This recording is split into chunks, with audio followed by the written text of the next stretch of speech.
don't want to use an AI which is trained on any data.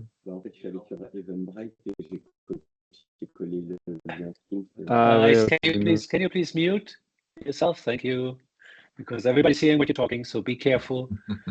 We have over 60 people here, and I think we'll get more. So the visualization stuff is not just because it's nice looking, it's needed to train an environment.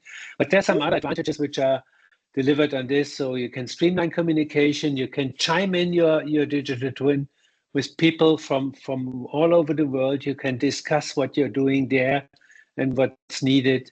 For sure, you have all the AI integrations in Omniverse, not just using AI, not just training AI, but also using AI for generating this digital twins. This is, for example, a topic of Michael with SynTwin. And last but not least, it's the perfect testing ground for AI and robotics. So let robots learn how to behave as robots in there. And for this, you need an environment. And this whole environment is Omniverse. And Omniverse is based on OpenUSD. What is this OpenUSD now? Next slide, please, Michael. So OpenUSD is Universal Scene Description. We say it's the standard of standards because it's not just a one data format for geometric data. It's more a container format which unifies various data sources and systems. It contains geometry. It can contain material and rendering information. It can contain kinematics, machine data, and whatever you want. So all this is possible to be integrated into USD and make it usable via Omniverse. And for sure, there's also, it's a powerful 3D framework which enables you as a universal data interchange. And this is exactly what we want to present here and now. And one important thing is that it is exactly, that was the right click. Next slide. You anticipate where I am, perfect. But what is important to understand is that OpenUSD or USD is not a data format invented by NVIDIA. It's not the next login. So we really came together with the key players in the market and found this alliance for OpenUSD. And this is exactly what we want to do, to define USD as a standard data format, as the HTML for 3D. So a standard data format, which means there's no vendor lock-in. If you have your data in USD, it's always open. Every application which understands a USD can work with the data. So this gives you the security that your data is safe and usable, even in the next version of Omniverse, or even if Omniverse dies, maybe sometimes. So your data is safe in USD. And that's it from me. So I will now hand over to, I think Michael is next for this. And what we really see here is how different ISVs integrate on this USD platform. I'm really, really happy to see what's going on here. If you have any questions, raise your hands. I think everybody is open for answering directly or pushing it back to the end. So let's keep it interactive. Whatever you want to know, let's try to answer your questions. So have fun. Thank you. Michael, your turn. Well, I'm Mike Wagner, CTO of Epolog and CEO of SynTwin, and also an NVIDIA Omniverse ambassador. And I'd like to also give you a little more details technical details before we start into our session with all the contributors, why OpenUSD is so powerful. And Aaron Luke, I've also put his video tutorial link here. He's like the guru of OpenUSD. He says, and maybe could you also mute your microphone? Yeah, please. Thank you. It's a composition engine. It provides sparse, non-destructive scene aggregation overrides. You could you can put in your own data, not only 3D. That's very important. Also metadata and everything else. It's not only a file-based format, but you can like get your assets from anywhere basically. And you can integrate it with Hydrine into all different rendering environments, RTX being just one of them. And today we're looking at different superpowers like layering, referencing, variant sets, inheritance, payload, specialization, relocation. That everything comes from this approach of having like a collaborative format with everybody being able to contribute, but without to destroy things of the other contributions. And so today we show a practical example how like different expert tools of all different domains, like from digital twins, can integrate their contribution to this holistic digital twin based on a layered open USD. Could you please mute your microphones, everybody? Thank you. Oh, ich finde es auch spannend gerade. Drin. Ja. Aber es wird auch aufgezeichnet. Okay, yeah.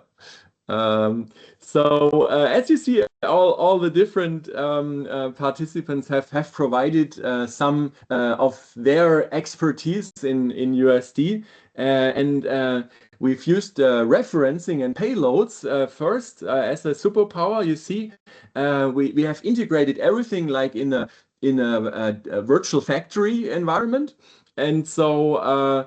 For example, Fraunhofer IPA has provided a SketchUp model or the building model of the factory, right? It's from SketchUp with the connector.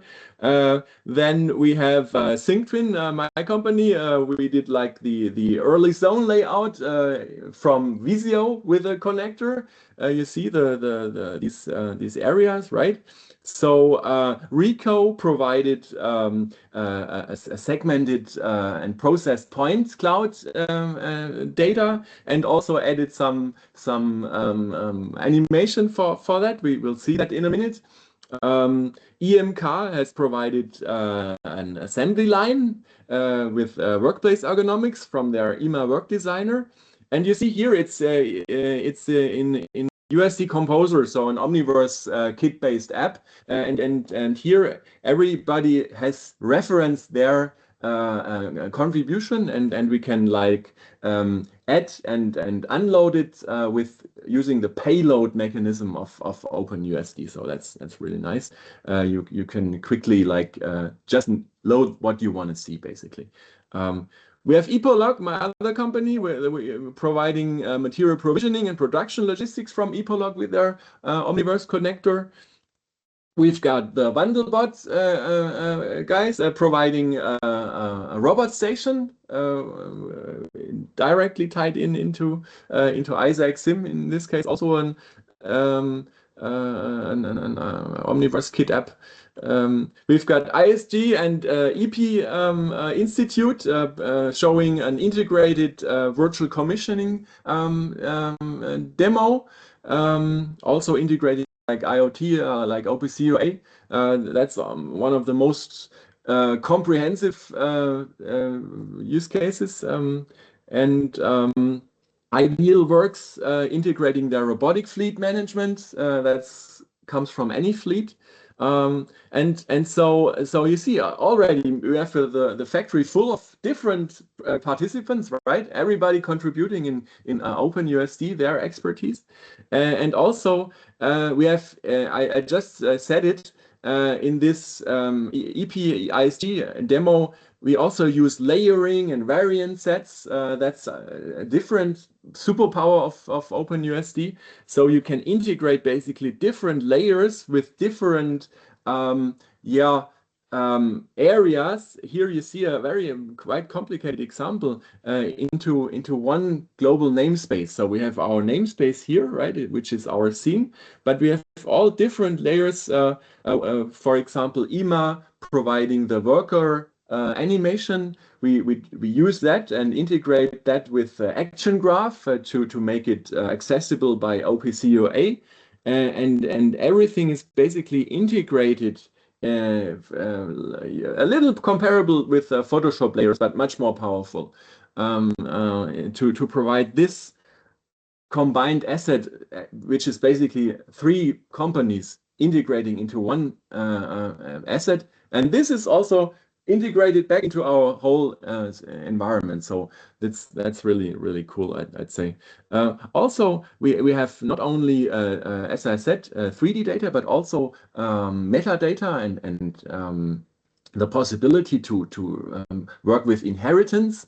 So we have defined like base classes of our elements, like here in the areas, and we can integrate not only the 3D information, but also like here, for example, the space type or an area volume, which is accessible by OpenUSD attributes. So everybody who understands USD can tie in and get their information out. And that's really a lot of different superpowers enabling us to integrate into holistic digital twins. So, if you want to get started using OpenUSD, there are lots of different learning capabilities. We'll show that in the end as well. But you can also get certified as a professional USD professional, get to the materials and work with it. So just to give you a little introduction about OpenUSD, and now let's dive into our factory and check out the different different stations. So as you see here, we've got integrated everything in the nucleus. I am just flying in the factory right now. For a nucleus, so to integrate everything, you need basically, here you see our stage, right? You need an environment to host everything, and that's the nucleus.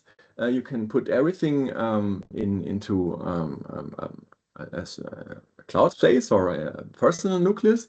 And our first contributor, InnoActive, has provided us a nucleus to integrate everything. So thank you, InnoActive, and they also provide like the streaming possibilities. I'd like to give now the microphone to Hervé Fontaine from InnoActive, and he can tell you a little more about what InnoActive does and how it integrates into OpenUSD. Thank you, Michael. Hello, everyone.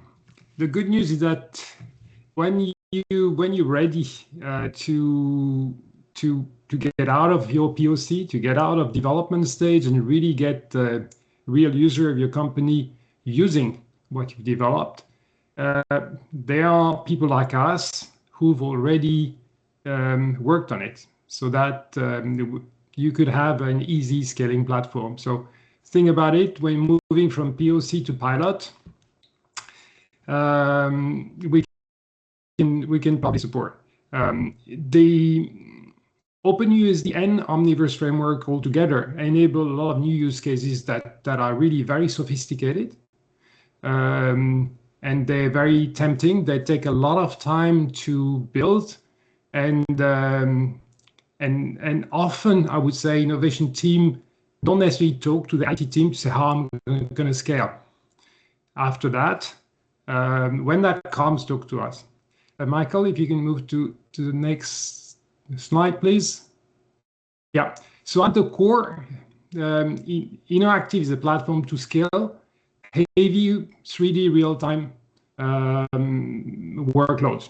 So you can see on the left, we were built from supporting car design software like Autodesk VRED and Unreal Engine Unity, of course, but also some architecture with Enscape. So that's where we're coming from, and where we saw the possibility of digital twin, we thought we need to integrate that, and we've been working for about 2 years now to have a very smooth integration of Omniverse. And you can see on the right, you can use your application than with any device. So from a browser to a VR headset to the Apple Vision Pro, as we'll see later on. Next slide, please.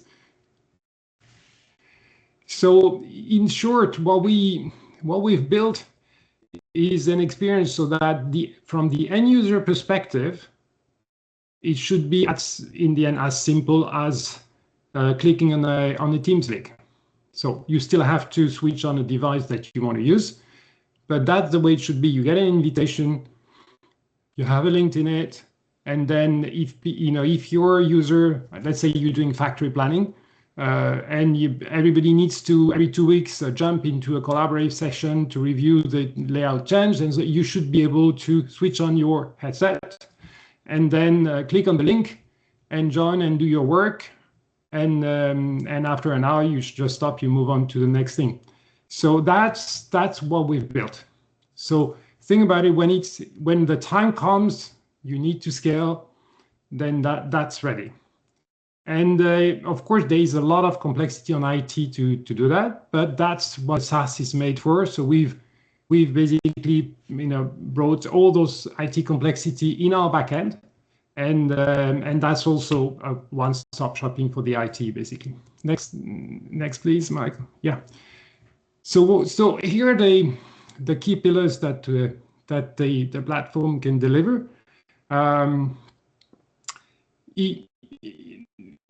We do support both deployment on PC, but mostly streaming to multiple devices. So you can use our PC version as a launcher that is still one click. You can either use your own kit apps, or if you don't have, because you're still working only on the USD asset level, you can get from the platform off the shelf, ready to use and fully maintained applications with the equivalent of what you've known with the Composer, the Explorer, the Viewer, so specific versions for you to collaborate out of the box, just with your USD assets. But you can also, as I said, completely run your own kit app.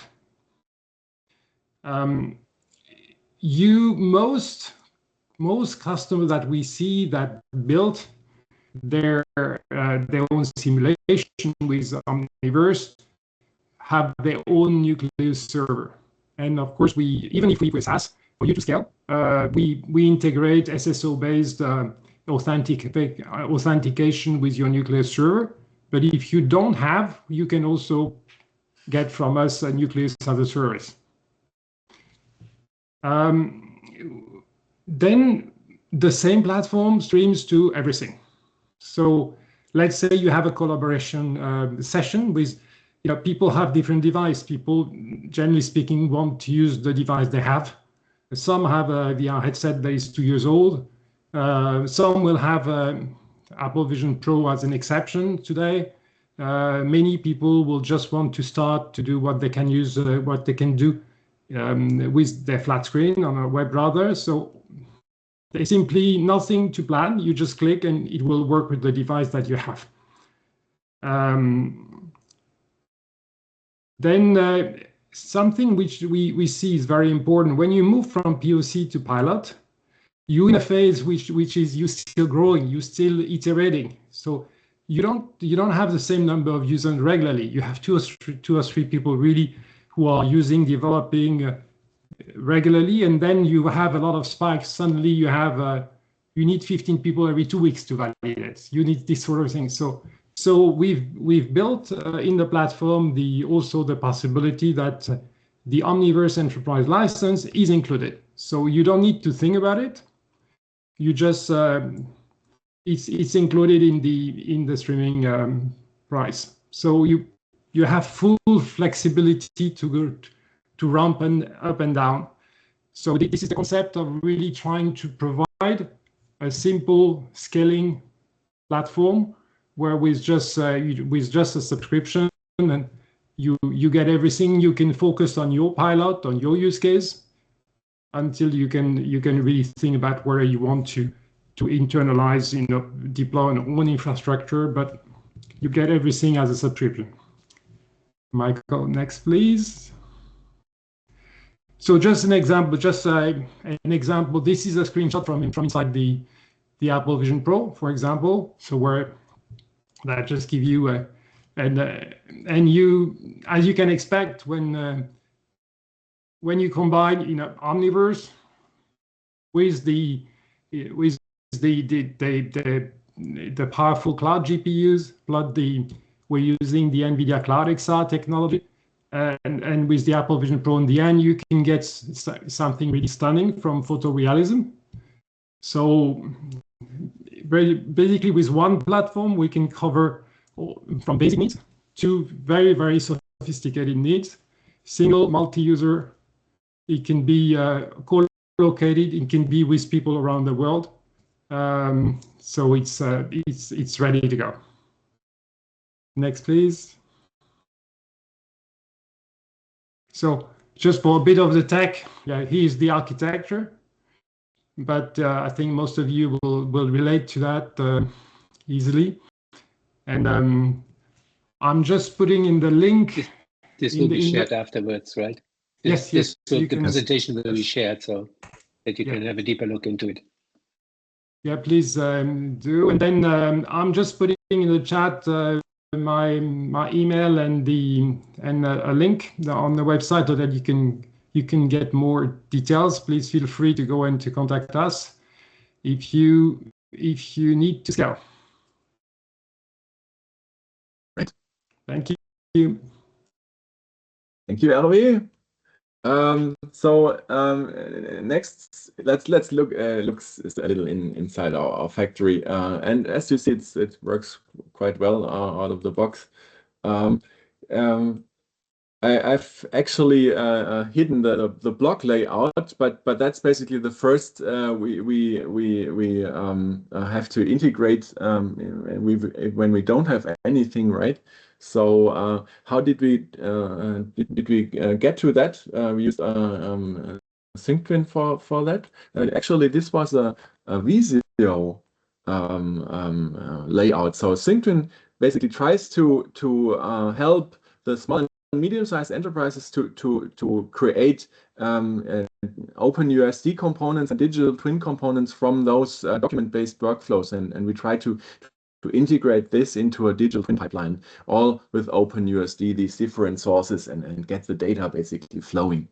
And so what we did is basically we had this from the IPA Fraunhofer IPA guys. They not only have the building model, but also a Visio document with their rough layout, right? And they also added metadata like the area type and some statistics, and also pictures, images. So basically just an image from a website, and with our extension, we can for once transform this Visio document into OpenUSD with metadata. So we basically transform all the informations into OpenUSD. Everybody can read it, and also we use image to 3D generative AI to create like initial 3D models, just using like pictures you already have, right? And this is and we can then put them, because we know the approximate location also from Visio. Again, we can put that automatically into the 3D environment and get a first impression. So that's basically one approach to quickly start without having any 3D data. And that's often the case. So you have like a PowerPoint or a PDF, a simple AutoCAD drawing. So also Omniverse has some connectors for the CAD tools. But if you don't have anything, we can help out with this these kind of extensions. It's natively built as a kit extension, so yeah, you can just use it basically, right? But one step better, if you don't have anything, is actually having scan data, right? So let's get back to our factory and navigate to this element. There is where Rico comes in. You see here. Let's also start the animation, right? A scanned, processed point cloud scan from Rico, and they also have integrated then virtual components, and with this, I'd like to hand over to Jan from Rico. Can you explain a little more what you did with that? Absolutely. Thanks, Michael. Hi, everyone. My name is Jan, co-founder at Rico. And what you see here on the first glimpse isn't shiny, right? And the reason why it's not shiny is because it reflects reality a lot. A lot of our customers we work with, they have existing factories. They are missing 3D data to fill the Omniverse. And now you might think, okay, well, we need a lot of CAD data. We need to collect data before we can start working with Omniverse and USD. But the answer is you don't. You can simply load in data from Rico or point cloud data. And if you jump onto the slide, Michael, I can tell you a little bit about how we do that at Rico.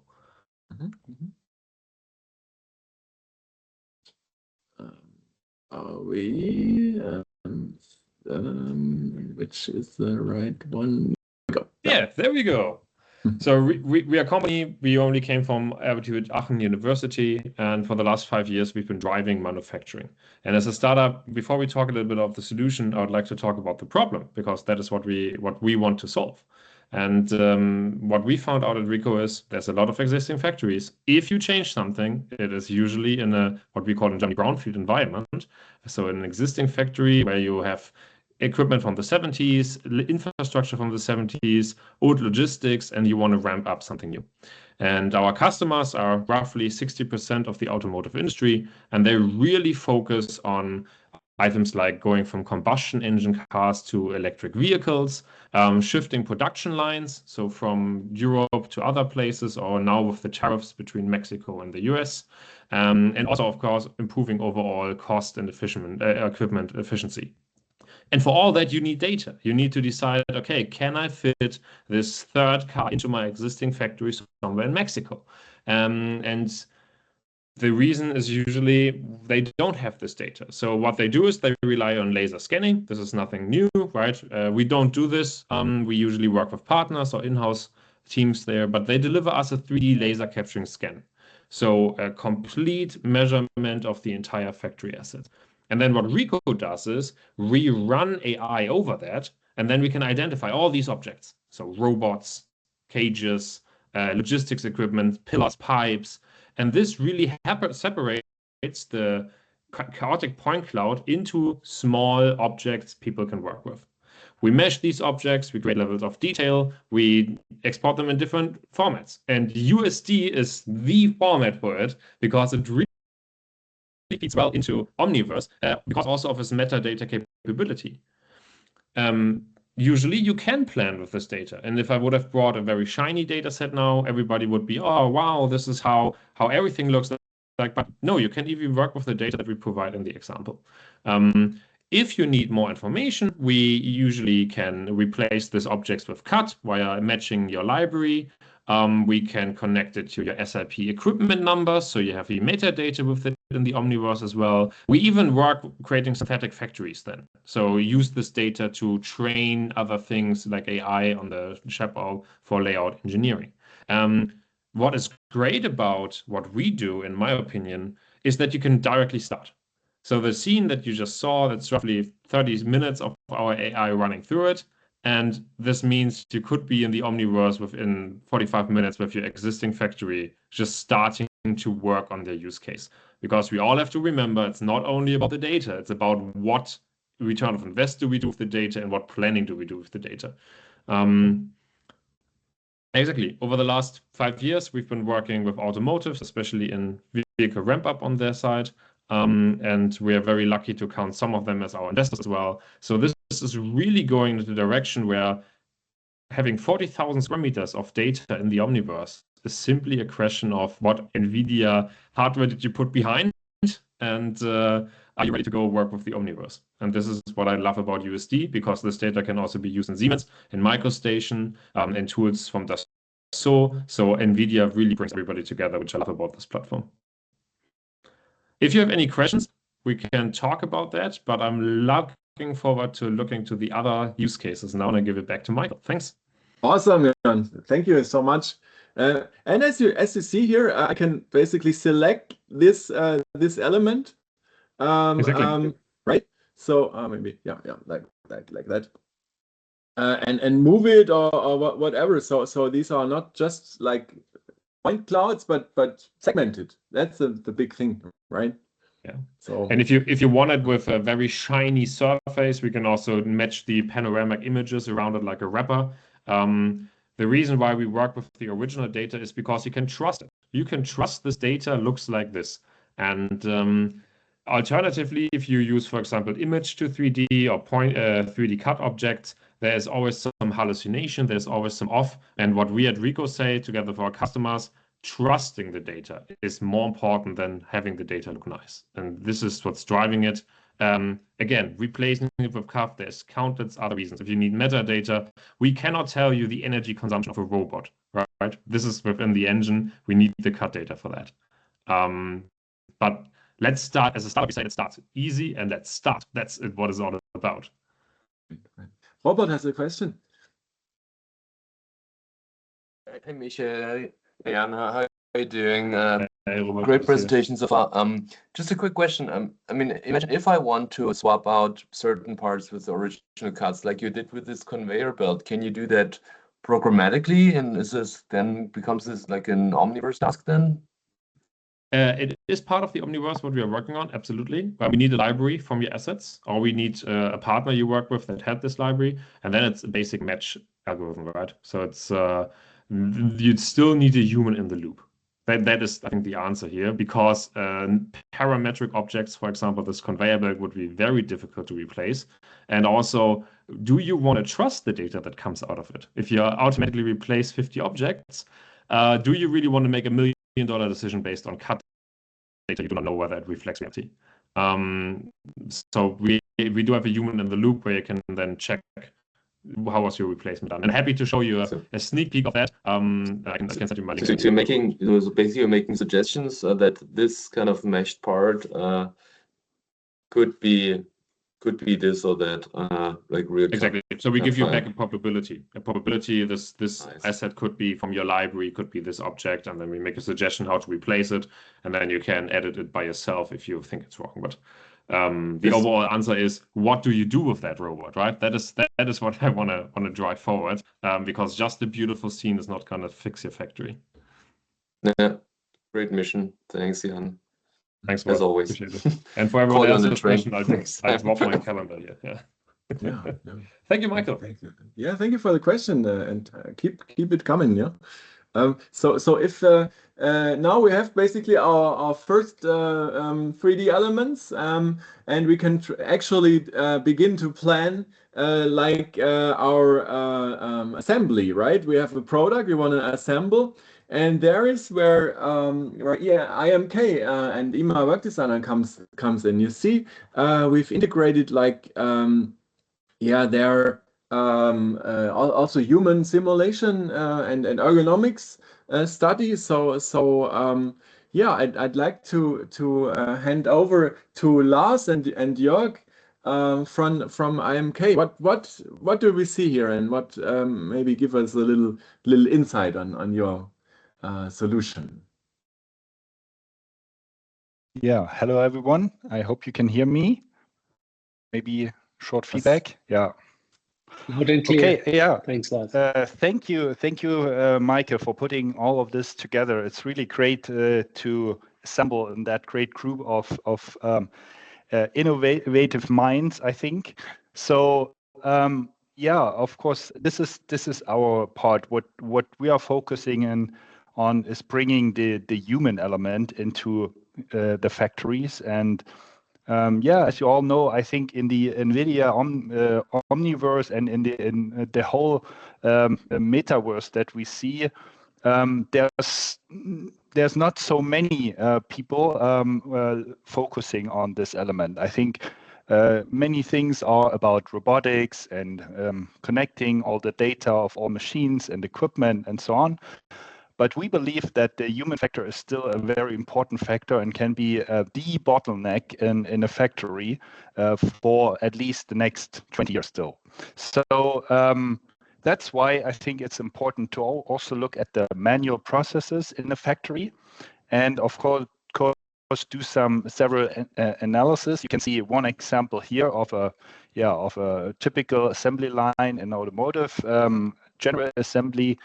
And of course, we are able to simulate anything, and it's a very universal approach in the industrial world, any manual work task. Maybe you can switch now to the slide that we have prepared. Mm-hmm.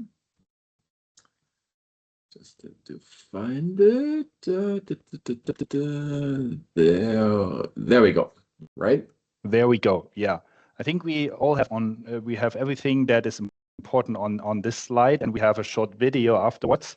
So as said, our focus is creating manual work simulations with the digital human model in the focus, and we have been connecting to Omniverse since, well, we built the connector in 2023. That was triggered by one of our largest customers, that is BMW. And as you know, I think all of you know that BMW is building their entire virtual factory on the Omniverse platform. And they also believe that this is a very important element. So we started to connect to by building this USD import and export function that we will also see in a short video. And the most important element for us is not only simulating the human work, but similar as Jan just said, we want to trust, the results. We need to create reliable results because our customers rely on the planning results, and based on that, they make very important decisions. And our results are the KPIs that are usually used in manufacturing planning and industrial engineering, which is what you can see on the bottom left. Well, the production time that is needed to complete the manual task, the ergonomic burden, and also some other KPIs in productivity like walking path.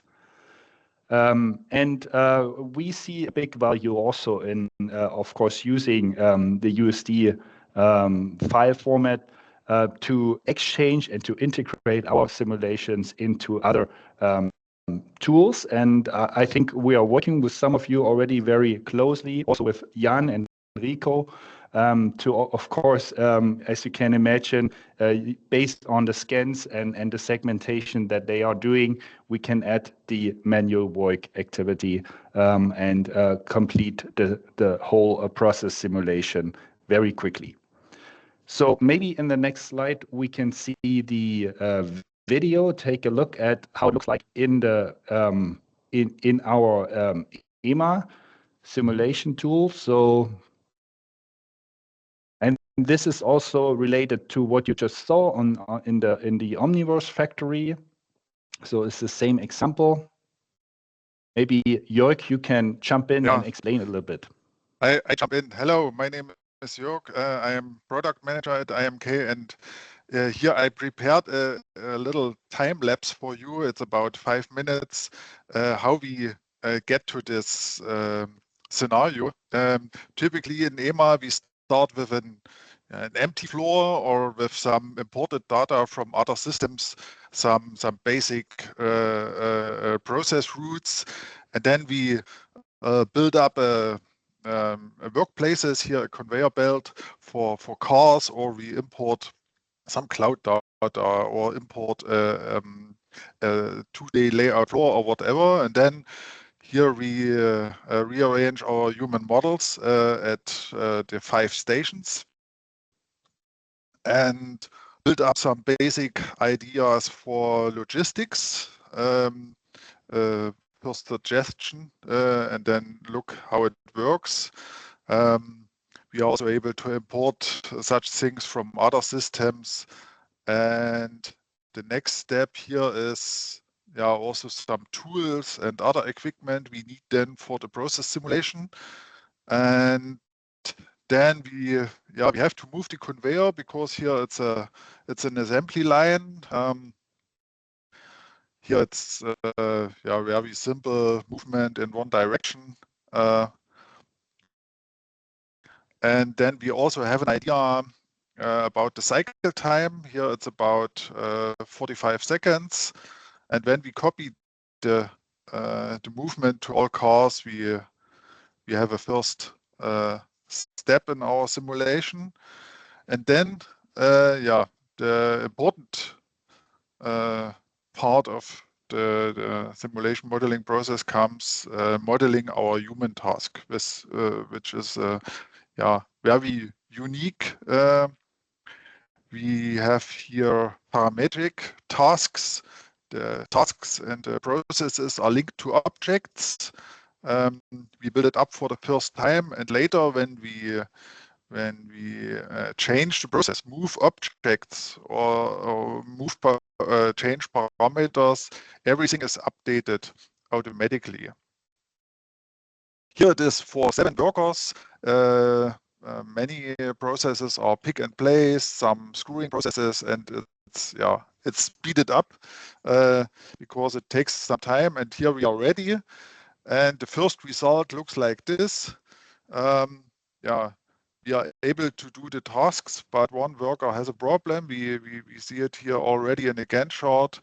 Worker number 2 is over time, and we have different result views to see it. We also here have a spaghetti diagram to see also the walk path, and here worker 2 is the orange one.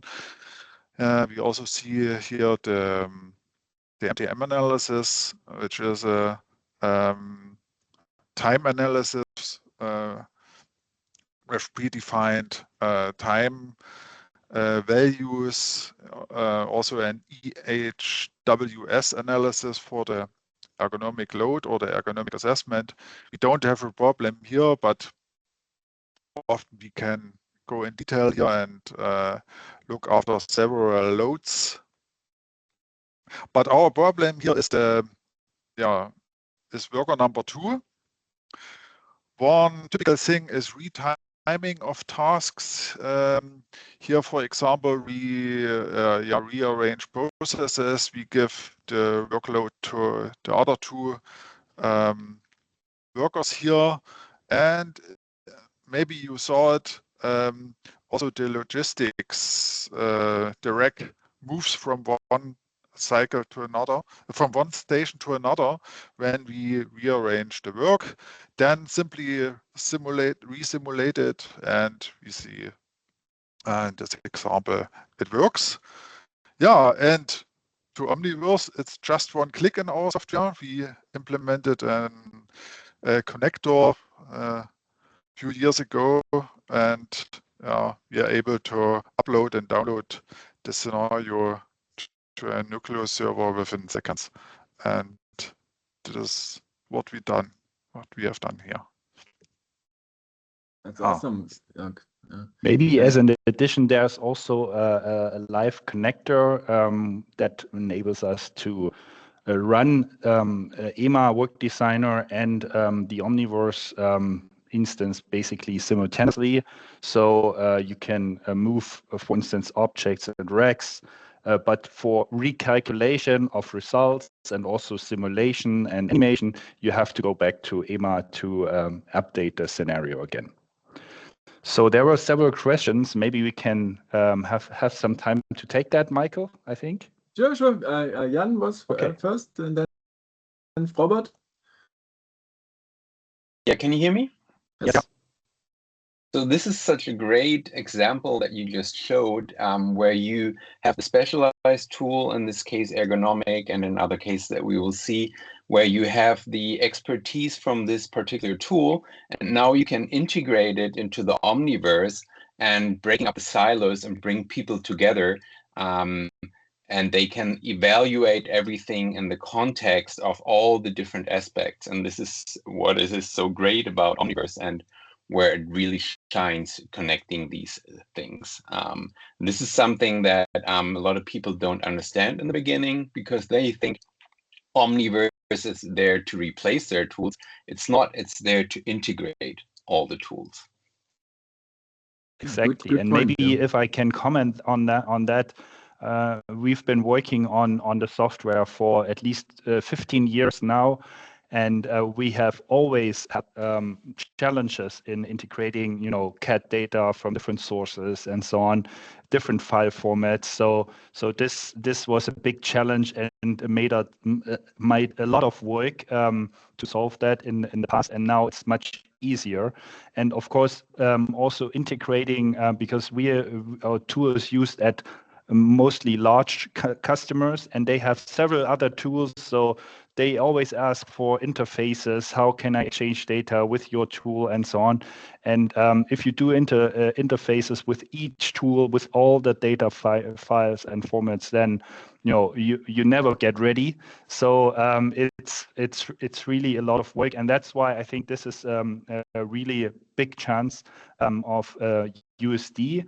And also, finally, I think we are now moving, and this is what we have experienced, from looking at only single workstations to entire factories. And this was not possible in the past. It's now becoming possible. And although most customers are not really ready for that yet, but we are on the way, and I think it's really on the horizon that we can do that.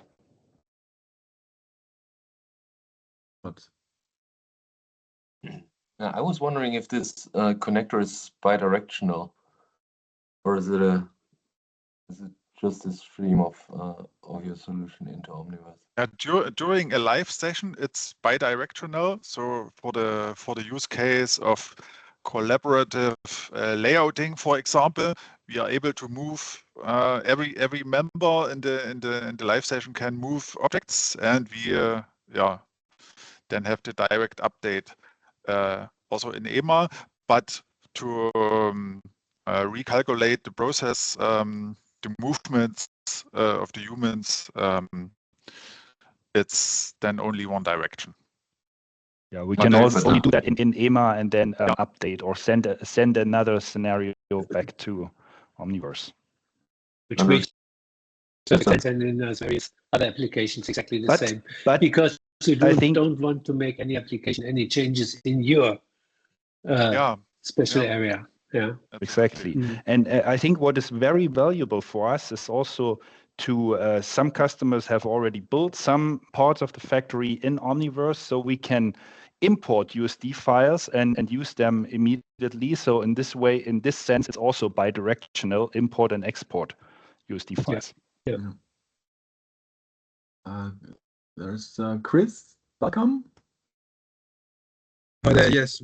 Morning, everyone. Chris from Axiom Digital here. How you doing? Yeah, apologies for dropping in and out. I had a few tech problems, but I had a question for Michael. Really interested in the process you used for the image to 3D. Actually, it's a bit of a two-part question. So yeah, it'd be great if you could learn a bit more about that. And then also, have you experimented with doing feature extraction from sort of point clouds? So I'm just wondering, obviously you can get a cloud and then you could possibly use some of the GPU power to extract features and tag and put all sorts of nice metadata on elements. Yeah, you just missed that part from Rico, probably due to the technical problems. So in the recording, you'll see exactly that segmentation from Pioneer.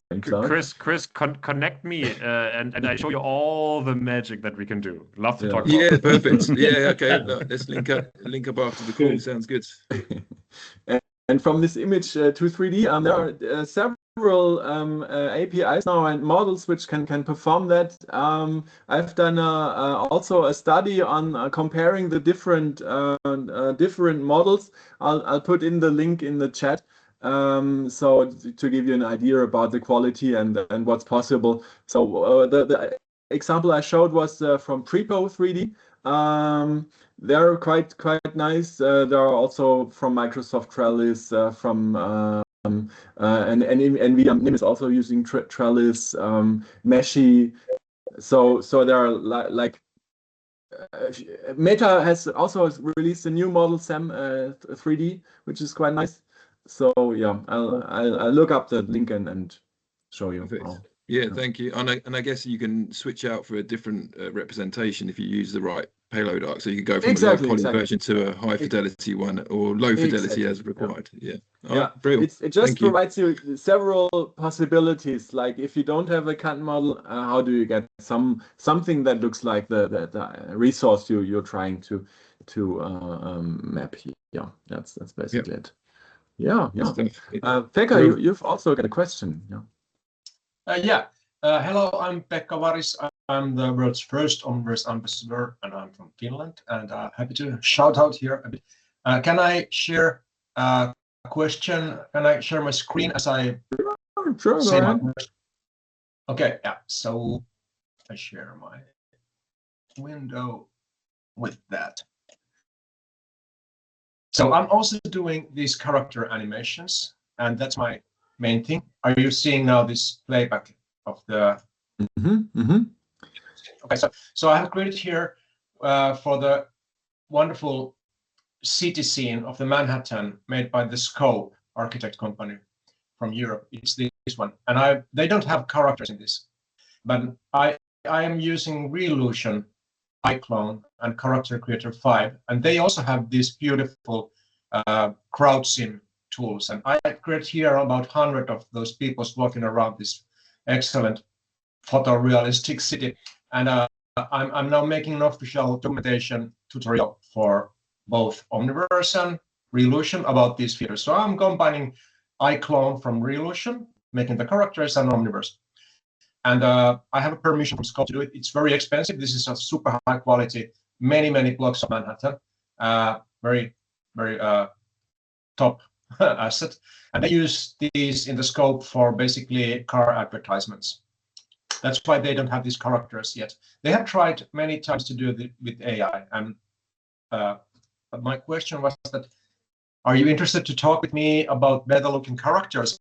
Because in the Reolution system, they have also very beautiful digital twin and prop interactivity tools where you can study and learn pretty fast how to grab assets, controls, and cool stuff. That's a good contribution, because I also got the if I may share my screen again, the question.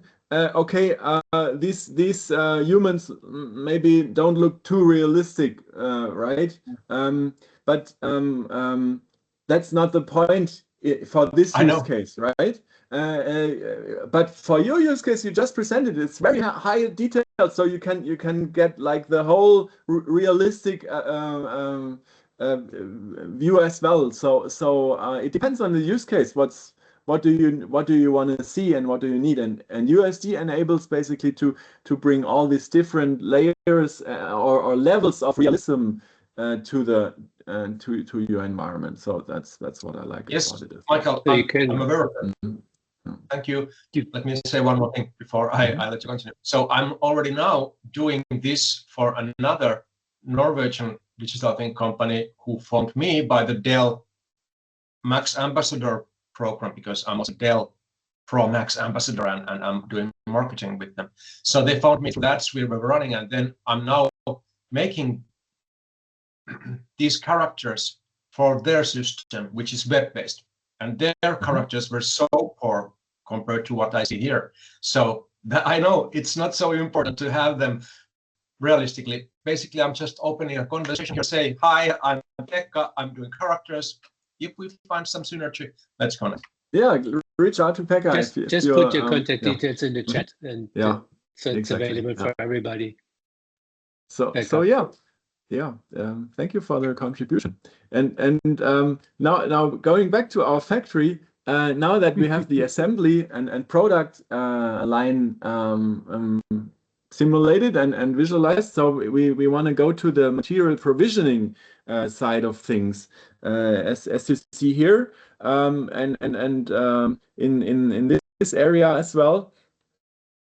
So when it comes to like actually highly detailed planning, how do we provide the material and the production logistics? There comes into place my other company, Epolog, and also we have created one of the first. That's Epolog, that's my colleagues. Synchron is a spin-off of them. We're rooted in the automotive industry, and so also BMW. You see, we got together, started right with BMW and their factory reverse project. So we also wrote one of the first bidirectional connectors with Epolog, because when I saw it, I was initially hooked, because yeah, I wanted this 20 years ago, so now we got it. And so yeah, here you see like the different integrations. And I quickly want to show how we also use the data of Work Designer, for example, or existing elements from Omniverse in our solution. So here you see again what Lars and the guys just showed, and we want to detail basically the material provisioning side of things. So we just have now our Omniverse connector, and we are able to pull in the actual areas which are interesting to us, which is basically the production area and the material provisioning area. And by understanding the metadata in OpenUSD, we can just pull out the material areas, for example. So and that's what I just did. And then we can go on and provide like the expertise of Epolog, which is material provisioning and racks, right? Racks and boxes, containers. So also we pulled in a point of reference into our tool here with this rack pos A, right? And so now we go and position our rack from our catalog and do our thing, basically our expertise. As you see here, I've placed now the rack on the position it should be, and now I'm pushing it back our information to the Omniverse. We tie into a certain space and that's basically what we provide as information. You see, it's not very high detailed, but it's meta information containing our expertise data, like where to put which rack. The rack has these amount of shelves. And see, it pushes to the right location in our combined scenario. So, and now we can work with it, right? We can use our Epolog information and use it with other extensions of Omniverse. Here, for example, a rack configurator, which is able to process our meta information and create highly detailed racks using parts of Ethem, for example. And it's basically, I'll show here. It's the rack configurator, right? It uses our meta information, and now it generates the highly detailed rack, and we can use this, as you see. The original information is still there, right? But now we have our detailed rack to the last screw, basically. It looks like the real thing, and it also follows the rules of BMW in this case. We can use this then to train or to generate synthetic images to train basically robots or AI, which needs like realistic output. And so this is basically one end-to-end workflow, like how different tools and expert tools can work together, right? And so yeah, that basically was what I wanted to show you guys. And let's dive back into our factory. And we not only have workers and humans, but also robots in our environment. Here we have there we go. It's from Wandelbots integration.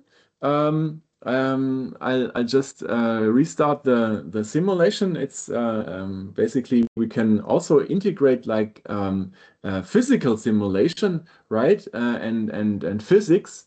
But I'd like to hand over to Lars now from Wandelbots, and yeah, if you tell us a little about what you're doing with Omniverse and your solution.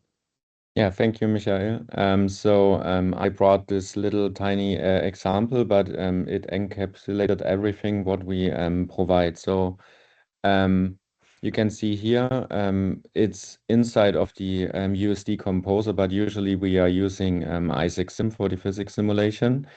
But with the stage recorder, it was possible to embed the animation and the entire motion inside of the USD file, and that's why we love to work with USD.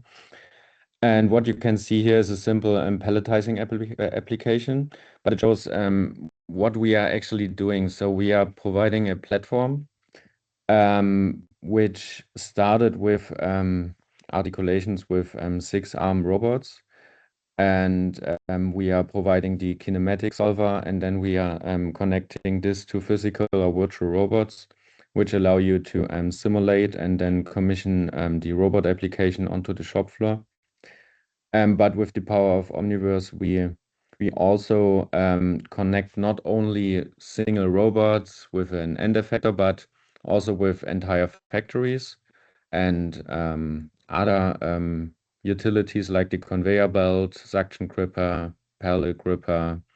And we also now have in our extension the possibility to export, for example, the collision meshes directly into our system, which allows also to have a collision-free planning for the 6-arm robot, which helps you to not go through your table in the simulation and also on the physical side.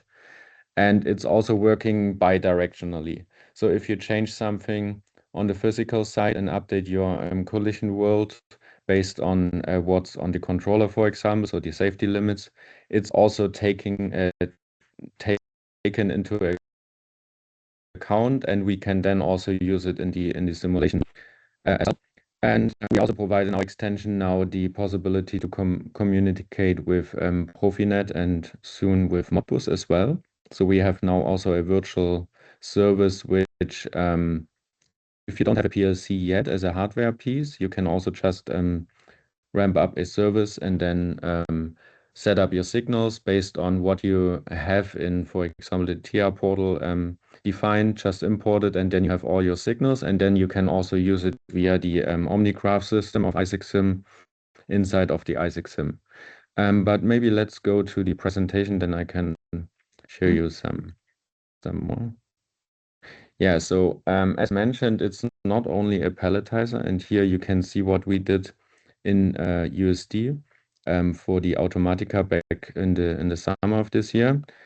So with USD, it was possible for us to divide this bigger factory into smaller pieces. So we had a couple of people working on individual parts. So for example, I work on the number 3 on the manufacturing line.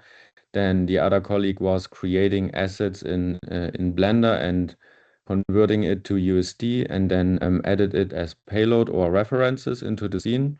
And that allowed us to not have the necessity to work in one big scene, but we worked on individual USD parts of the scene, and then we had one main USD which assembled everything, like you see in the current shop floor what Michael brought with us. And please, the next slide. And here's just the idea of what we are doing, and this will expand especially next year. So we have this middleware. It's called Wandelbots Nova. It's Wandelbots Nova OS to be precise. And since a couple of years, we focus on enterprises with articulations. And with our system, we now start most of the time with either brownfield or a greenfield, does not matter for us. But we are starting with the planning phase. It means simulation. So if our customer, for example, has other simulation software, we now build up knowledge in-house and build tools to make it easier to import existing things from other simulation software, and also point clouds, and now I'm doing more and more with the Gaussian splitting when you, for example, also need to train something with Isaac Lab. And this allows us to have this entire thing in the USD file, and then test single digital twins after another, if you have a bigger scene, multiple cells, to ensure that everything is working in the simulation alongside with the physical assembly. And if it's necessary, for example, that you have the necessity of an application for your worker because they are still need to be on site, you can also build your own applications. They are just deployed on the system, and then the user has a different point of view to interact with your robots and cells. And yeah, that's basically it. If you are interested in a deeper look into our feature set and what we are doing, then just get in touch with us, and yeah, happy to show you then the entire functionalities of our platform. Super cool. Thank you, Lars. Thank you. Any questions to Lars? So we also in the you see we're getting more to hardware and control. You see here ISG. We look around. We also have an example of we come to virtual commissioning. So basically, when we want to actually build our resources and automation stations, here we see, as mentioned, three stations as well as material provisioning stations. So it's basically three contributions together. We want to program our PLC before actually going to the factory and installing to basically shorten the ramp-up time. Stefan and Julian from Stefan from ISG and Julian from EP can maybe tell a little more. What do we see here, and how did you create it? Yes, I think I would start. Maybe you could switch to the slides, and then I'll hand over to Julian for a live demo. Basically a quick overview of ISG Virtuous, what ISG Virtuous does. You comprehended it quite nicely currently. Basically what we have is an end-to-end digital engineering tool where we are able to combine construction data from CAD tools as well as electrical construction data like from ePlan, and build up a PLC project like a TIA project, and all combine it in one simulation. And there the goal is that you can program your PLC based on this digital twin of the physical machine or plant. Due to our real-time capabilities, you can also plug the real PLC with the original field bus to our simulation, but as well as a PLC, or for early layout plannings, we have our own PLC in the tool, so you get a little bit faster on. But today is not about ISG Virtuous, but rather than Omniverse, and together with the IPI, we developed a connector to export the 3D data out of our tool and integrate it into Omniverse. Maybe you could switch to the next slide, Michael. Yeah. And there I'll show what we presented at SPS and what we want to present today. Basically, what you see on the left side there is, or in each left and right side blue boxes, is there is our virtual commissioning software. And together with the API, we developed this connector to stream the data into the Omniverse. But as mentioned earlier, it basically would be a sink and would throw only one directional everything inside. And we thought this year that's not enough. Let's try to build up a bidirectional communication channel, and therefore we set up an OPC-UA server. In both have an OPC-UA connector, and then can also streamline data via OPC-UA. You can build up also a few stations or multiple stations in different projects, and then all combine that into the Omniverse over a Nucleus server in one project over the cloud, and then connect any client onto it. But even that wasn't enough. Maybe you switch to the next slide.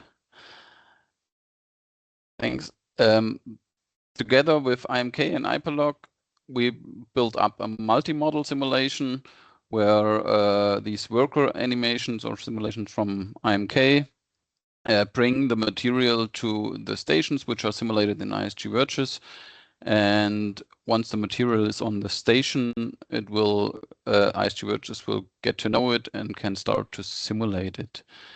And I don't want to present any more, but rather hand over to Julian for a quick live demo. So we can see how this all really interacts. Yeah, I'll hijack the screen. Yeah. Right, yeah. Can you see the composer? Nice. Yes. So this is basically the same scene as you just saw in the larger factory. The issue with running the scene in the factory live was that I have to admit our connector to Virtuos is currently having some trouble with referenced files. So yeah, this one is flattened. And we have the connection to Virtuos, where we have just the, let's say, the mechanical parts, the stations. And we have from IMK, as you saw earlier, the imported humans and a rack that was provided by Epolog. And we just have an OPC-UA server for communication where we have a handover between the different simulations. The handover was carefully done in this OmniGraph by Michael. He, yeah, we had I think a few sessions, and then together we learned a lot during the we learned a lot about OmniGraph, yeah. And attached it to the OPC-UA such that we have bidirectional communication, which is also accepted and handled in the Virtuos. Yeah, what else did we do for the SPS fair?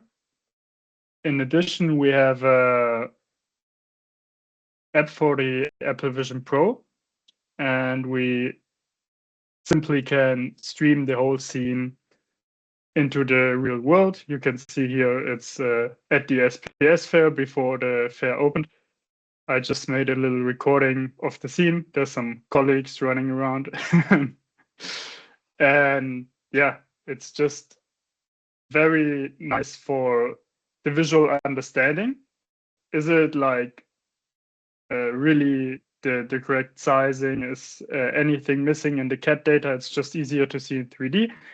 And another project we have in this space is operator training. But I will now, if Stefan has nothing to add, I would hand over to Bernd and back to the slides. There is a question of Jan, maybe first, yeah? Yeah, of course. Yeah, just real quick, Michi and Julian, do you have a chance to provide this action graph as a walkthrough? Meaning making a screen capture of how it works, what it does, as a good example for other people to actually learn about this? That would be a possibility, huh? Yeah. Yeah. Maybe we do a little cleanup and then. Yeah. Which is always good practice and takes time, but it'd be great to give that to the community because that's easier for people then to actually learn and get into there with real world examples. Yeah, I said I'll do a tutorial for like combining like these simulations of EMA with action graph and with IoT signals. So still on my bucket list. Yeah. Last, you have a question? Yeah, I would just like to add and highlight again that this is really great for us. Also, the first time ever that we can connect our normally offline human simulations with an online running machine and use IoT signals to basically trigger previously defined human activities for starting or loading the machine and so on in a real-time scenario. And plus, having that on a Apple Vision Pro was very, very impressive when I saw that first time at the SPS. So great work from you all. Thank you. It's awesome. Yeah, great. Yeah. And you can also stream it from InnoActive then again, right? So that's also Exactly. just the circle. Huh? Yeah. Yeah, it's just a different use case, right? Because some have the capabilities of having on-premise hardware where you can stream that, and some don't have the IT or whatever. There's a lot of factors going into it, and then InnoActive is just the easy way, right? Yeah. Pekka, one remark? Yeah, I have a question this time, not selling me anything. I know you're very professionals, everybody, so good work. So how did you manage to craft that object that the person is carrying here? Because I know that at least in the current version of Omniverse, they don't have any more this constraint transforms, so you can't tie anything in the person's hand or skeleton. Did you use already from the carrying part a simulation? Exactly. Julian, you go. Yeah. Okay. Yeah, it's baked into the animation in EMA. So we provided the CAD data to IMK, and they used it in their scene to bake it into it. Yeah. I see. And then these are not based on OmniHuman. This is something of your own creations, the characters, right? It's an EMA human, but it's a normal USD skeleton, right? With motion data. So, but exactly the person carrying the canvas is from EMA Work Designer, yeah. But interesting detail. The color of the can is based on the actual order, real-time order. So that's again switched with action graph during the live simulation. So that's quite sophisticated. Yeah. Yeah, but if I may add quickly, so if you're interested in that, so this object handling was done in EMA, obviously, with our digital human model. But if you're interested in that, also trying for your use case, I can imagine, we have also done that outside the industry, and just contact me and maybe we can have a chat. I will. So now I got the answer. It's not OmniHuman. Right. No. It's a standard Omniverse skeleton. Yes. Thank you. Stefan, you want to add something? Yeah, I think that's a good example how Omniverse can integrate, because as Pekka mentioned, it wasn't possible to constrain it there, but with all these expert tools where we have these possibilities out of the box, we were able to combine it there and just integrate it into the Omniverse and using it as an integration platform to bring it all together. and use all the specialties of the authoring tools. Jan van Merak? Yeah. So what Pekka is actually alluding to is maybe another aspect which is super great with Omniverse, that you can just take the USD data and then with OpenUSD on top, you layer different aspects, maybe new shaders to make it look nice and shiny. So the data that you already have can be used for marketing content. The same accounts for the persons. If for the ergonomic, it's totally fine to have the persons as they are, and it's focused on what they have to do, the ergonomic part. But if you want to communicate something more shiny, you can just grab the motion data, put the MetaHuman from Pekka on top, and have great marketing content from the very same basic structure of OpenUSD. And that's where the entire OpenUSD is so important to understand, that we have so many abilities to bring everything together and save money by being more efficient and reusing stuff and having stuff up to date. And this is what is so great about it. Yeah, thank you, Jan. Same here. Yeah. MetaHuman is character creator, CC, and actor core in this case. But anyway, we have MetaHuman and we have character creator. Those are the best ones. It allows us expert tools also to concentrate on our abilities and our strengths, because we more easily can like give the other things to other experts. But speaking of experts, I'd also like to give it to Bernd of EP, the institute in Kempten, which also integrates like other standards with that. Bernd, can you maybe share a little more on that? Yeah, thank you very much. Maybe you can switch the slides. So thank you very much for the team who made this this proof of concept. And I think there's a lot of potential for further steps, especially in automotive. We have silos in the planning and then can integrate and find another thing. I think it's the next level of digital validation there. If you look at our institute, so we are something in between science and industry. It's a little bit strange somehow. And we're looking for innovations that we transfer into industry. So we'll focus especially on topics that you saw here to put it in industry and get the problems and solve it. You can also do some PhD. You see maybe some key facts of our institute, but I don't know. So let's move to the next slide. And we are interested in collaborating in proof of concept and transfer, like you saw here, especially with the Omniverse technology, because we believe it can push a lot in the industry. Do proof of concept in synthetic data, going into cognitive robotics in future, also contribute in OpenUSD. And I think there's a lot of potential if you also look at generative AI combined with that, and also this CUDA problem. So we are interested in getting all together that we show together. It was a lot of fun, and I think it was just the starting point for much more where you can benefit in industry. So thank you much for this little bit advertisement. Sure. Yeah. Yeah, maybe I'll add a few more sentences about the current activities we got in the surrounding Omniverse in general, because I think it just opens up how many possibilities you have, right? So what you can integrate. We have a colleague working on FDM simulation and bringing that into Omniverse with using surrogate models such that you can do it in real time.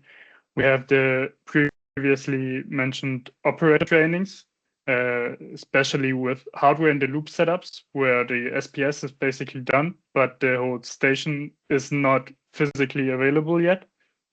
We have the synthetic sensor data for training, where we have a real good expert. We are starting to build up component libraries for Omniverse, and there's also some collaboration in that with ISG to improve and make the scope larger and increase the availability to everyone. We have the multimodal simulation, which is basically a phrase for this co-simulation you just saw.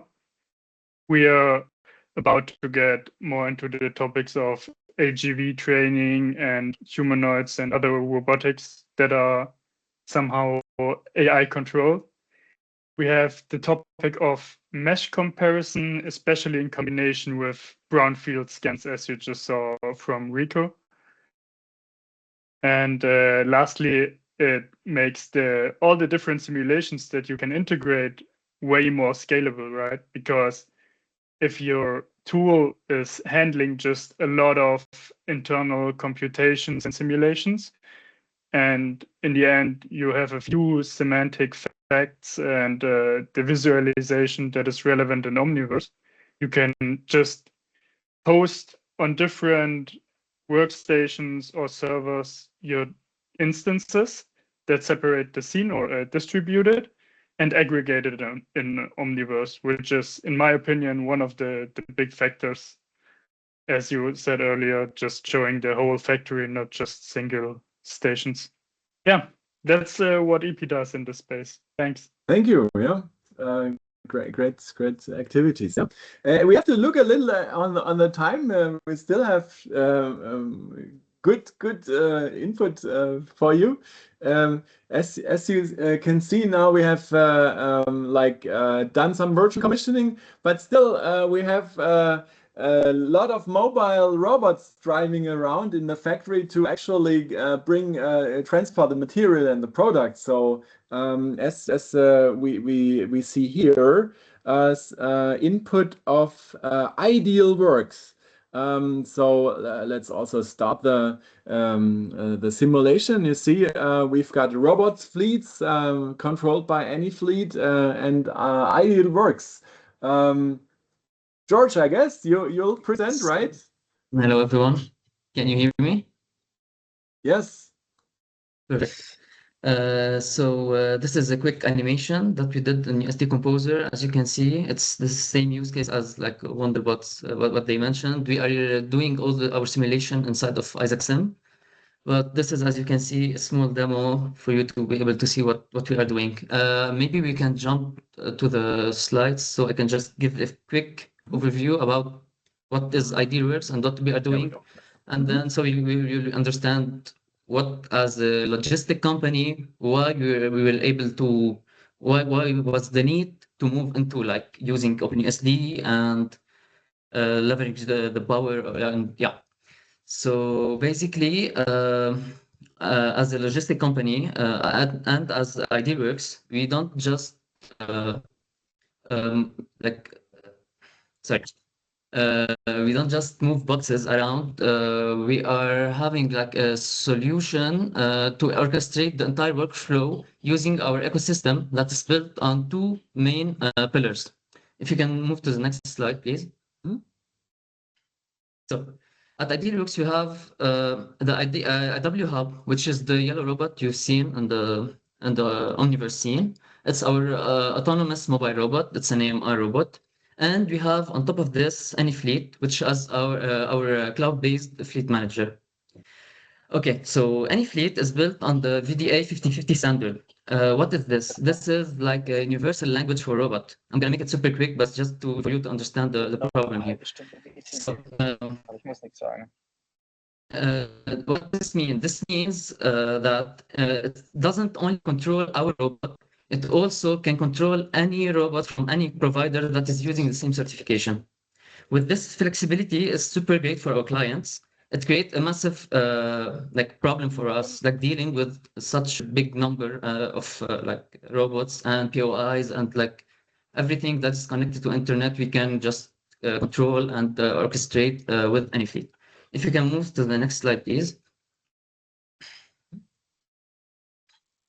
Okay, so how the problem is how to guarantee that the next fleet of robots will work perfectly in a crowded, high traffic warehouse without causing accidents or jams.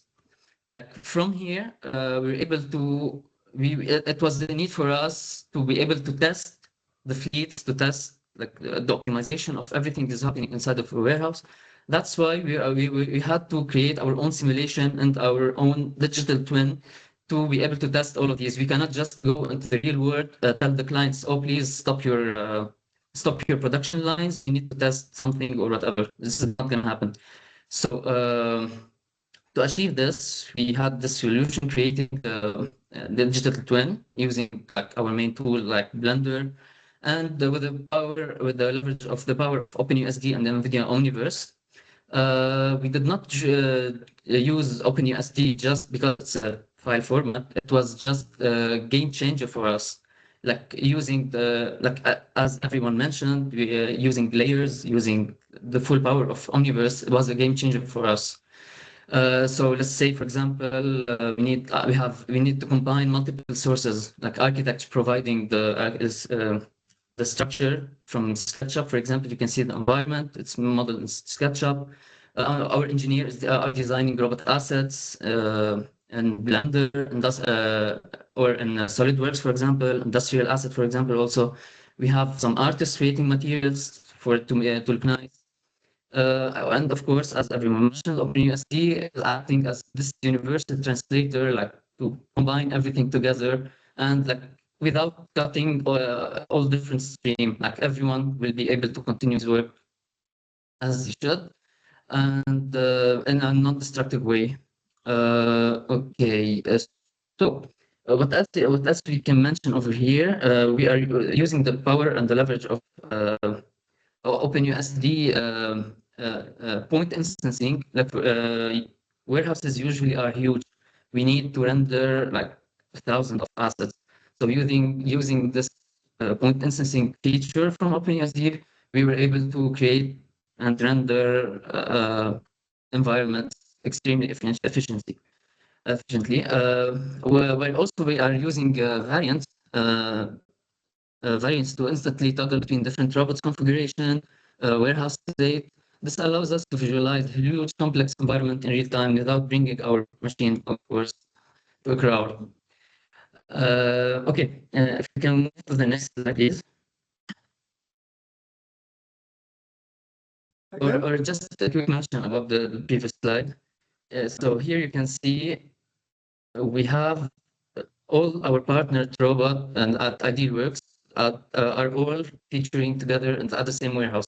This is to showcase how any fleet is can work with any type of robot that is based on the VDA 50.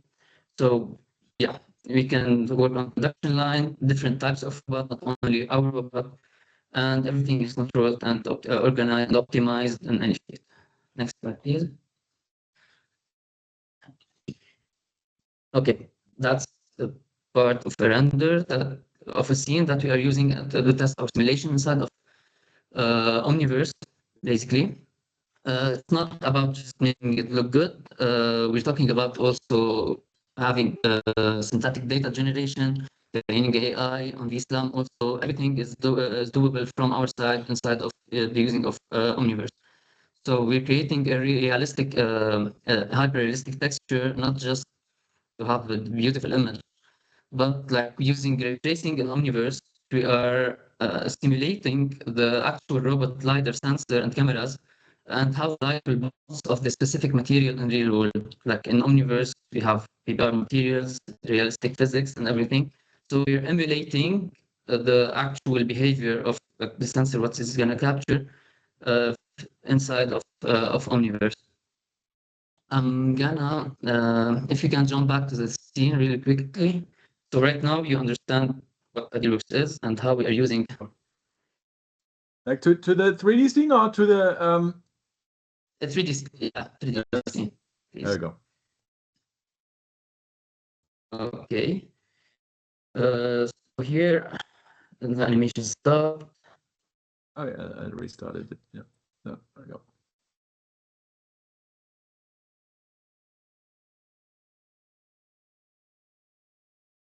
Second, so here you can see our robots can just our robots. Okay, so our robots are connected directly to any fleet.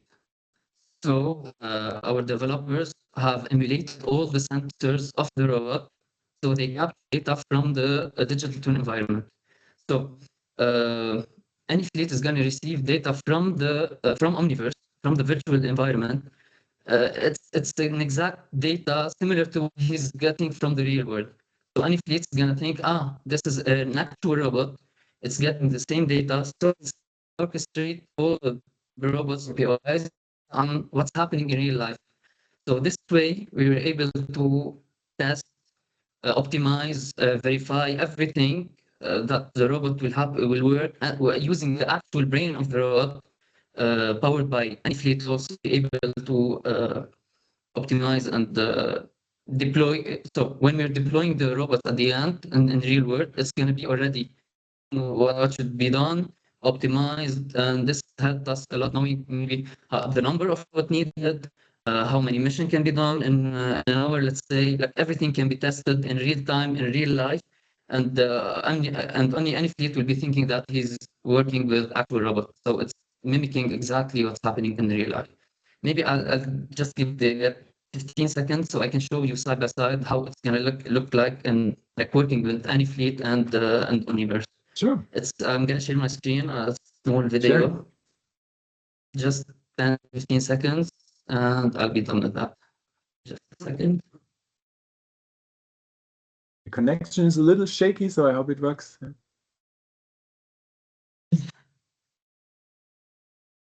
Not sure why the video is not playing.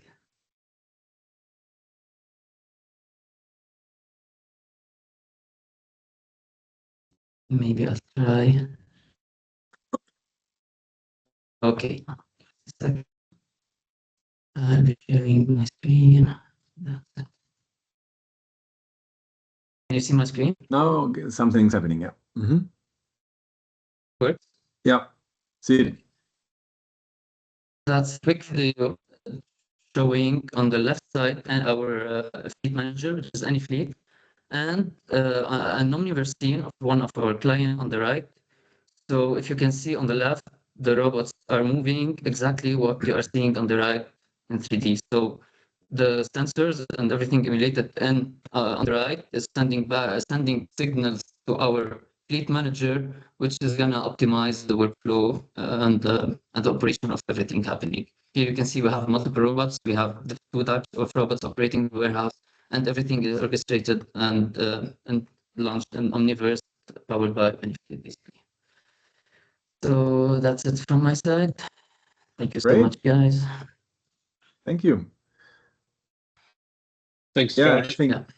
I think this synthetic data aspect is also very important for all the different robotic We are using the applications, replicator. right? Yeah, the replicator is in Omniverse also. We're gathering as much data as we want, like realistic. So we don't have to go in actual warehouses to get photos, take pictures for training, and like for privacy issues, it's going to be a bottleneck sometimes. So using Omniverse, it made it really easier for us. Great, thank you, Josh. So we're time is progressing, and we come to our last participant, EXP. So now we have now that we have put everything into OpenUSD, not only the 3D data, but also the structure and the meta information, we can put artificial intelligence to everything and get agents or tools with AI dive into our scene and environment and pull information out. And I'm happy to ask the EXP guys what you all have done with the data. I haven't seen it myself yet, so I'm very looking forward to see what you've been up to. Thank you, Michael. And you're completely right. So what we are doing is we are building agentic AI on top of the OpenUSDs that we've now seen throughout today in an environment with NVIDIA Omniverse. I'm Marcus, I'm the CTO of EXP, and we are building a digital thread, digital twin platform that enables manufacturers and engineering companies to have a complete digital thread from engineering to production and even to after sales. We handle product variants, we handle relational graphs, we handle processes if you need them, for example, for your design or your engineering processes. And we do this with many AI-driven concepts that help us transform complex input into simple output. And we can also show you the scenes throughout the time. So just imagine an omniverse scene being developed through time, and now you can drive back in time and see what has actually changed. We have a lot of connectors already there. So the probability that your PLM system or your simulation system is already existing as a kind of a connector is very big. So the importing of the data is very easy. Our agentic AI is called LoRa, and this is what we will see later. We will see LoRa actually interacting with the omniverse scene. And I want to show you a little bit how we've done it. So the orange parts are what we have developed, and the green parts are what is already there in the great Omniverse and USD environment that we could leverage to build that solution. So we have Chat UI, we have LoRa Core, which is basically the core element of the agent. And we implemented a USD MCP agent that works with the data that is inside of the Omniverse scene. And we then could connect that MCP agent to the LoRa Core, leveraging the existing NVIDIA USD Search. That's a great framework component in the Omniverse ecosystem, together with the Kit app, and thankfully working on top of the Nucleus that you have provided us. We are very grateful for that, because it was very, very easy to integrate, and it gets great value out of what we already have. And now I'm crazy enough to show a demo. So I will switch to the workstation that we have.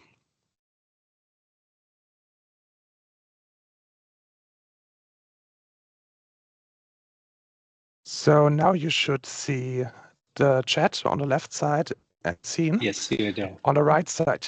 And now I could, for example, ask what kind of skills do you have? Just to get a little bit into what LoRa can do for us. And then it will say, oh, I'm now specialized in working with USD, and I can search for USDs. And this is exactly what I now want to do. So I want to do maybe just a top level question. Oh, it looks like I have robots. I have robots. How many do we have? And then LoRa will use the MCP agent, and it will come up with the information. Oh, we have 11 robots. And then, oh, search. Nice. Search for their USDs, because this is what we are here for. And then LoRa will perform a deterministic search against what we have. And now we see 3 of them, including a thumbnail that's also provided by the Omniverse. Yeah. Markus, just a quick, there seems to be an issue with the screen sharing. Several people can't see it. I can see it. Maybe I can see it as well. Who can't see it anyway? As well. Maybe can you retry to share it? Yeah, I will, of course. Thank you. Maybe there are such a lot of participants, and there are maybe some issues. Too much AI in the scene. So I can see it now again. Yeah. Yes. Great. Anybody experiencing difficulty seeing it? I see thumbs up. That's great. Then my last question has been, please search for the robots. I will do it again. please search for the USDs of the robots. And then you will hopefully see again the agentic AI using the MCP protocol to perform the search. And now we have 3 robots that we see, including the thumbnails. And what I could also do is now I can interact with the scene in natural language. So I can now say, please highlight them. Please highlight them. And then it should highlight on the right side the robots, and now I can continue my work. And it has also shown me at least the first 3 of them that have been highlighted. Now I want to remove the highlight again. The highlight. And then it should actually remove the highlight again. And now I'm interested in the sledges that we see here. So I now say, oh, we have sledges, search for them. And then there might be the answer that it's searching for the sledges, and we have it. And now 3 parts of them are in a preview. And now I say, oh, the box looks weird. I don't know what it is. I do not know what it is. Then let's see if it can get to the attributes of the USD. It looks unfamiliar. Okay, maybe that's a problem. Then I just can say, please make a ticket. A ticket to analyze it. And this is also a feature of LoRa that it can connect either to our own ticket system or it can connect to Jira. And here we have the proposal of a ticket because I have to look for that box and try to understand what it's doing. So I can now do the ticket. And after this, I could, for example, also say now highlight the sledges. So let's see if that works as well. Yeah, it works. So you see it's green on the scene, right? And I can interact with it. And now I'm a newbie and I don't know what this factory is actually doing. So I could even make an open question like describe what the robots are doing. And what it's now doing in the background, it is searching for robots and also trying to get the attributes out of it. And it's trying to make a little bit of an explanation. So can you also show me when the first robot was created? So I want to show you just a little bit that it's also working on the USD attributes.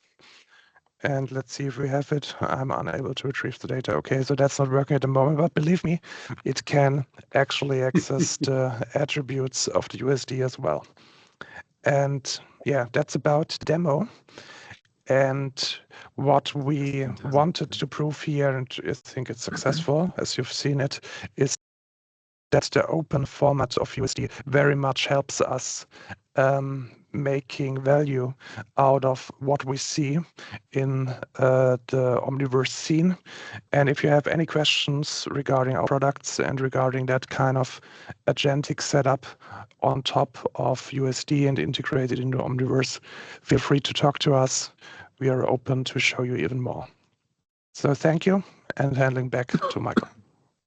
Thank you so much, Markus. This was really the cream on the cake, I would say. Yeah. So really showing what additional value, bringing the things together, having this agentic AI stuff on this, and really make use of the data you have in there. So very impressive. Thank you. Thank you very much. Yeah, and with this, it's point 11. We're through with all our contributors. Thank you all so much for bringing this together. I think it was a great setup and a lot of different use cases. Thank you, Julian and Uwe for triggering this. And all guys from InnoActive, Synctwin, Rico, IMK, iPolog, Wandelbots, ISG, IP, iDiddleWorks, and EXP, all providing this. And yeah, so Julian, maybe you want to say some closing words. I guess you had Uwe, the best closing words already from my side. Exactly. So you can wrap up for all. It was a great presentation today. Great session. So happy Christmas and looking really forward to seeing you all again next year and making again next great sessions. So I think it was really valuable, and yeah, let's do it again next year and maybe live in Berlin. Awesome. Good. Take care, Awesome. guys. We will Christmas. share the recording, Julian, right? Yeah, exactly. And the presentation. And Yeah. the slides. Perfect. Very good. Thanks for this. Thank Take you. care. Thank you. Bye-bye. Have a Bye. great weekend. Thank you very Have a much. great weekend. See you. Bye. Goodbye. Have a good day. Uwe,